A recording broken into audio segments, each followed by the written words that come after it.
All right, Big John here again, and got my buddy Derek out here at the compound. And I thought since he was here, since he's got a little bit of military experience, you're in for a couple of years, right? A few. Yeah, 21 years, right? And 21. so you were there for the big changeover from the A2 to the M4, and you got to experience both.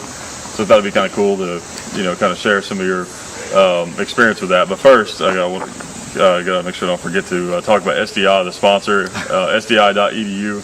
They're an online accredited gunsmithing college. Check them out. There'll be more about them at the end of the video. But so you started out with that thing, right? Yes, I did. Actually, I started with the M16A1. Yeah. Vietnam era, showing my age, pardon my gray hair. With the triangle. M16A1 was fully automatic. Again, 5.56. Again, I think I voiced my my issue before with fully automatic. It's nice, but do you really want to do it? Yeah. But shortly after that, I was just basic training, thank God. After that, we transitioned over to the M16A2, which is, again, great weapon, 800-meter range, effective range. It does the job. But we're spoiled nowadays. Yeah. We're used to not, something small, compact, not that word. Ergonomic, yeah. Okay, conjugate that for me. Yeah. All right, anyway, something small, compact, easier to handle. This weapon, excellent, got the range. There's absolutely nothing wrong with it. Just kind of big for what we do today. Yeah. We're spoiled now by having that. But again, if you got a choice, of course, go with the M4 AR-15. But because it basically does almost everything that it's the same weapon. It's the same weapon, just smaller, easier to handle, especially when you're inside of a vehicle or inside of a house. This thing is a little bit big, for what we do now. Again, nothing wrong with it. Shoots just as good, but just a little bit big. Yeah, what did you guys used to call them? A musket, by God. Yeah. My God. Because you were in Iraq the first time we were there, and you had that, right? And then when you came back for the sequel, you had the M4, right? Yeah, you still saw units. The Army hadn't issued M4s to everybody yet, so you still saw a lot of these running around with some of the other units. And some people call that a chick gun, but say what you want. Hey, it does the job. Yeah. But again, once you go to that, it's kind of hard to come back to this, to a full-size M16. Kind of hard to go back. Yeah, because I mean, this, like I said, does everything that one does, and it gives you more options. Exactly, especially with the Picatinny rail system. You can just do more with that than this. I think the Marine Corps used to have the M16A4, which is this weapon with a Picatinny rail system. Oh, okay. I'm sure you folks out there who are going to correct me if I'm wrong, but I believe that's what they called it. And again, you had all options with this that you have with that. Yeah. So again, it's just a size difference. That's the only real difference, size. And vehicles, right? You think the a lot of where the M4 started gaining popularity was because of just the way that the Army operated with a lot of in and out of vehicles. And you're inside of a Humvee with all the equipment, your equipment, the equipment that's already in there. You're trying to move around inside that vehicle. It's a lot easier with that than this. Yeah. But hey, trying to shoot back and banging the barrel against I can't get it up. You don't want to do that.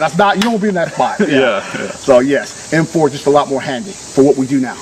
Back in the old days of the Cold War, by God, Northern European plane. You break out the old M16A2, you're going to take an 800-meter shot. Great, you're good to go. But do we really shoot that far anymore? I mean, everything's close in, everything's urban.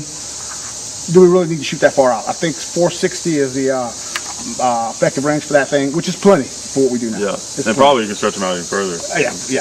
And there's a lot more, we do a lot more house-to-house stuff. Exactly. Like, it seems like. And, it's a lot easier to wield the weapon. Yeah. The M4 or the civilian version of it, it makes so much more sense really than that. Those are still really neat just because they're so classic, and you don't see them that much anymore. But again, I've said it. I can't say it enough. This gun does literally everything that gun does. So it's almost like there's no point to it, in some ways. Is this weapon more expensive than that? Well, that one's collectible, so probably. Okay. But if you had one that wasn't collectible, probably not. Okay. Because I don't think as many people want those. Exactly. And plus, the thing's been popularized now. Yeah, you can put so much stuff. That's another thing. You can put so much stuff on them.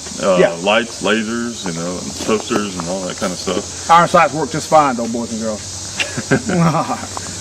Yep. All right. Well, appreciate it, and hope you learned something. If not, that's okay. Okay. All right. We'll talk to you later. All right. Okay. Now that the video's over, I want to take a minute just to talk about the sponsors that we have here over on the Hickok 45 and Son channel. The first one is SDI. Check them out at sdi.edu. They're a really cool online accredited gunsmithing college. They have a lot of other things that they offer. Go to their website, check that out.